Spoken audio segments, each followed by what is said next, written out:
How to find an editor, part 3, what to expect when working with an editor. When you first reach out, you might get a quote based on the estimated word count, but some editors prefer to look through your sample before giving a specific quote. And that sample edit is going to be your guiding star to make sure that your editor is the right fit for you and offers the kinds of editing that you need. What is the sample? It's usually about 1,000 words, so 4 to 5 pages of your work. The editor will edit as though they are doing a complete edit. Generally, the sample is free, but sometimes there might be a nominal fee charge that will be later taken off of the final project if you book with that editor.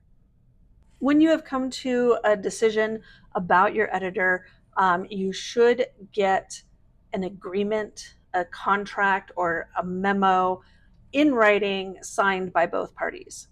This should include things like the working title, estimated word count, and a very brief, like 1 or 2 sentence description. It should also include payment plans, the tasks that are required of both the editor and the author, and timelines. Whether or not generative AI is going to be used in the editing process should be disclosed. Many editors will send a reminder as your due date gets closer. A good editor should phrase their critiques in a way that is educational and helpful, not hurtful. They should let you know what you're doing right. And when they are explaining things, try and use plain language or define any editorial terms that you may not be familiar with. In the end, all the decisions are yours. However, you are paying for an editor's expertise, so take that into account. And editing can be one of the most expensive things about publishing your book, especially self-publishing your book. Ask about payment plans. The 2 most common I see are half upfront and half on delivery.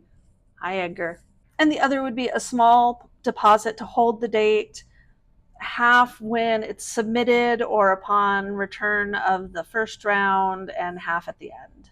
If you have any questions, drop them in the comments.